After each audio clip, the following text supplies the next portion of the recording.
look at this garden, we first feel peace. It does not feel formal or expensive. It feels warm, handmade, and loved. The old white siding, green shutters, brick patio, clay pots, and soft flowers all work together. Nothing is too perfect, and that is the charm. A rustic cottage garden is not about making every line straight. It is about making a home feel alive, gentle, and welcoming. We can learn from this space because every detail has a simple purpose. The strongest idea here is the contrast between old surfaces and fresh blooms. The chipped paint is not hidden. It becomes a beautiful background. The moss between the bricks makes the patio feel older and softer. The weathered bench and wicker chair add honesty. If you have an old wall, rough fence, or worn corner, you do not always need to cover it. Use it as texture. Keep watching, because next we will see how the flowers are placed to make this small space feel rich.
The flowers are not planted like soldiers in a line. They are gathered in loose, natural groups. This is what gives the garden its cottage feeling. We see low white flowers in front, pink geraniums and roses in the middle, blue hydrangeas and purple lavender behind them, and tall flower spikes rising higher. The eye moves from one layer to another. When you design like this, do not think only about one plant. Think about height, shape, and how each plant leads your eye forward. The containers make this look easy to copy. We see terracotta pots, blue ceramic pots, wooden barrels, and small simple pots. A large clay pot gives weight. A blue pot adds cool color. A wooden barrel brings country character. Smaller pots fill empty spaces and can be changed through the season. Even if you only have a patio porch or small front step, this idea works. Use one large pot, 2 medium pots, and a few small ones. Stay with us because the path is the next secret.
these images, we see gravel, old brick, and flat stepping stones.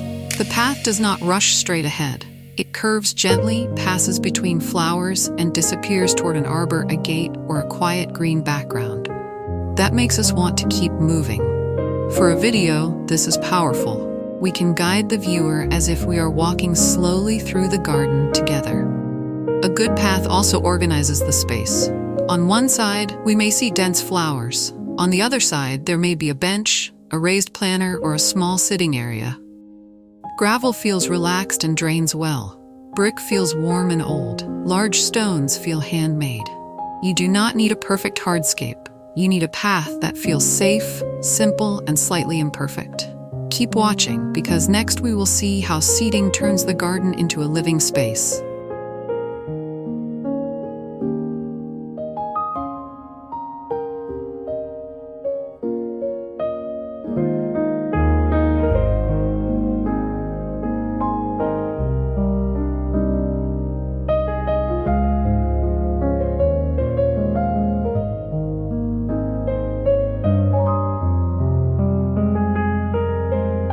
The seating areas are small, but they change everything. A wicker chair beside the window becomes a quiet reading corner. A blue wooden bench near the door feels friendly and welcoming. A rustic bench beside the path gives us a reason to stop. These seats are not only decoration, they explain how the garden can be used. With one chair, one cushion, and one small table, the garden becomes a place to drink tea, rest, and enjoy the flowers. The little objects around the seats matter too. A metal watering can, a basket, clay pots, and garden tools make the scene feel active. Someone waters these flowers. Someone cuts stems and brings them inside. These details make the garden feel human, even when no person appears on screen. For your video, show these items in close shots. They create warmth and make the viewer feel present. Stay with us, because color is the next reason this garden feels so cheerful.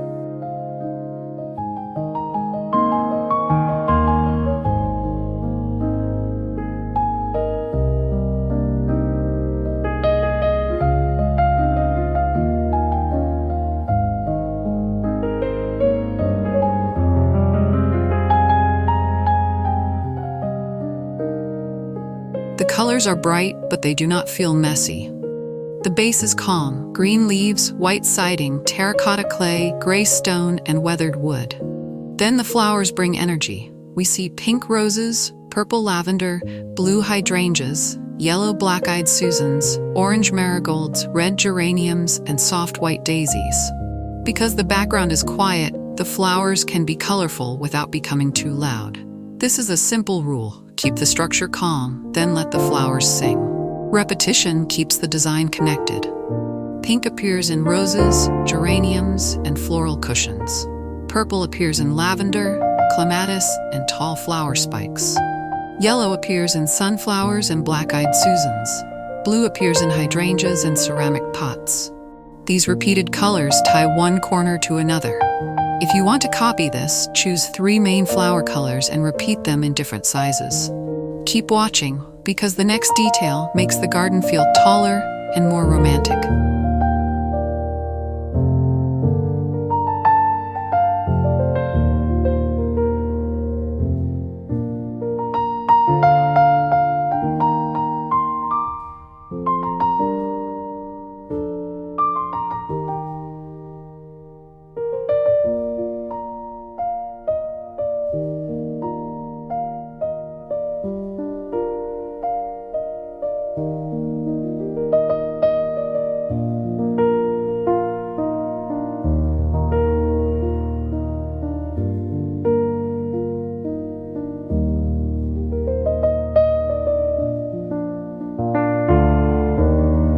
Vertical planting is one of the best ideas here. We see roses climbing around windows, clematis covering an arbor, wisteria hanging near the roofline, and ivy growing up the side of the house. These plants soften hard walls. They make the house look like it belongs inside the garden. Vertical plants also save space. If your yard is small, grow upward on a trellis, fence, porch post, or simple wooden frame. You get more flowers without taking more ground. The arbor and fence create a sense of entrance. When a path leads toward a flower-covered arch, we feel there is something more beyond the frame. That mystery adds depth. A fence also gives privacy, but it should not feel like a plain wall. Let it carry roses, vines, or hanging pots. Let it become part of the planting. Stay with us, because next we will see how privacy can feel soft instead of closed.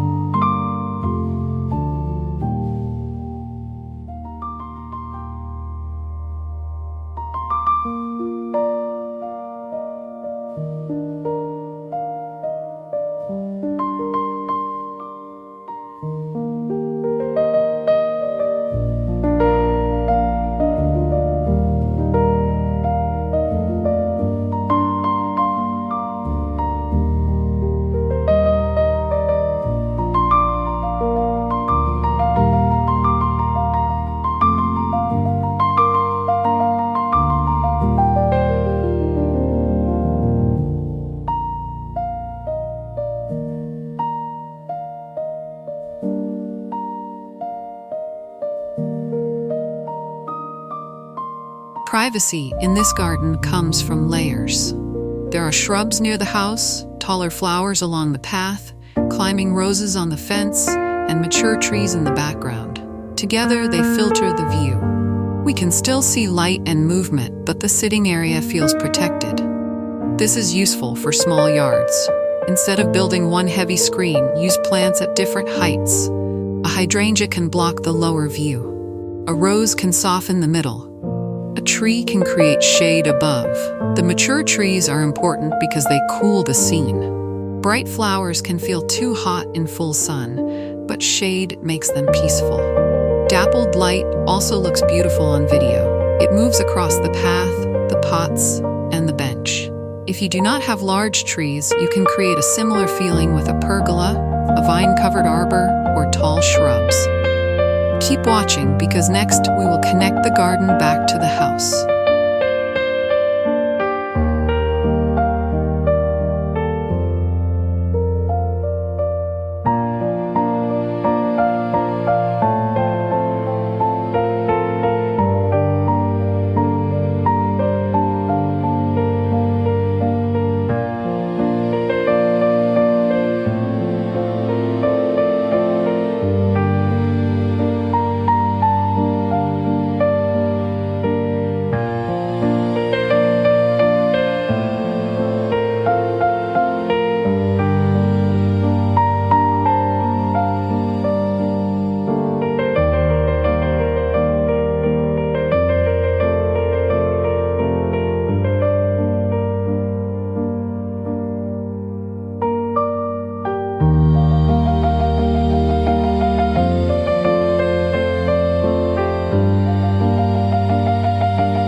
house is part of the garden design.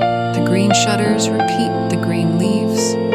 The white siding makes the flowers stand out. The old windows add vintage charm. The door, wreath, and bench create a welcome point. When you design around a home, start with what is already there. If your door is green, repeat green in pots or cushions. If your wall is white, place colorful flowers in front. If your house has stone or brick, repeat that texture in the path. The best cottage gardens stay close to daily life. Flowers are near the door. The watering can is beside the bench. Pots are placed where we can reach them. The path connects useful places. This matters because a garden that is easy to use is easier to care for. Beauty should not be far away. It should be right beside the place where you walk, sit, and look out the window. Stay with us because next we turn the whole look into easy steps.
To copy this garden, start with one quiet corner. Do not try to build everything at once. Choose a wall, fence, porch, or path edge. Add one large pot for weight, two medium flowering plants for color, and a trailing plant to soften the front. If you have a wall or trellis, add one climbing plant. Then place one useful object nearby, like a watering can, basket, or small stool. This small scene will already feel like a cottage garden. This garden style works because it is flexible. Pots can be moved. Seasonal flowers can be changed. Perennials can return every year. A bench can be repaired instead of replaced. Gravel can be refreshed. A climbing rose can grow larger over time. You do not need to finish everything in one day. In fact, this style looks better when it grows slowly. It welcomes old materials, small changes, and personal choices.